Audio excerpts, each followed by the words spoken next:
जय श्री राम। रामायण सिंधी शायरी में व्याख्या हिंदी में पृष्ठ 54 अयोध्या कांड।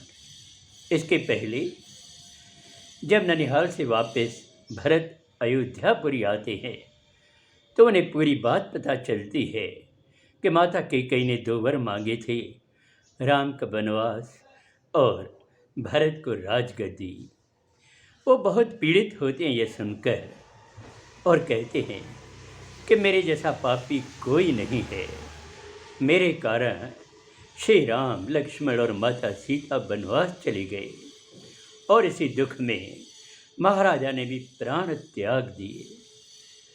अब आखिर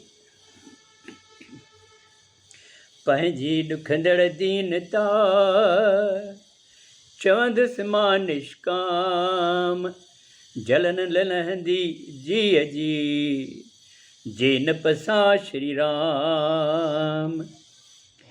भरत कहते हैं कि मैं अपनी पीड़ा का वर्णन कैसे करूं, लेकिन फिर भी मैं कहता हूं कि मेरे अंदर जो दुख की ज्वाला जल रही है वो तब शांत होगी जब मैं श्री राम के दर्शन कर लूँगा।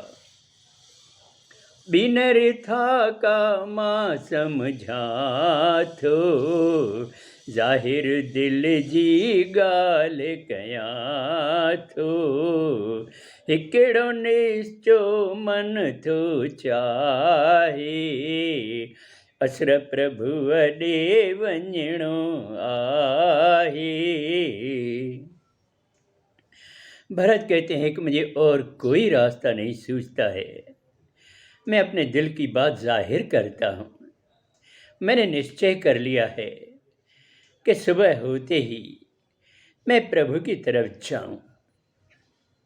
जियत बुरो मां ऐं डोहारी, मुंहिंजे कारण थी बदकारी, पोइ बि त मूंखे शरण लॻाए, माफ़ कंदो प्रभु महर वसाए।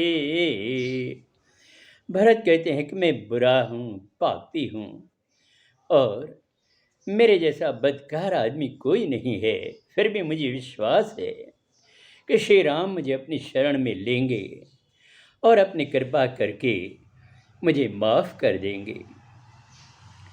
भरत वचन हर जीय समाया, जणत राम जे प्रेम पुसाया, राम विरह में सब तड़पन था, हाणे मिलण लाइ सब बहकन था।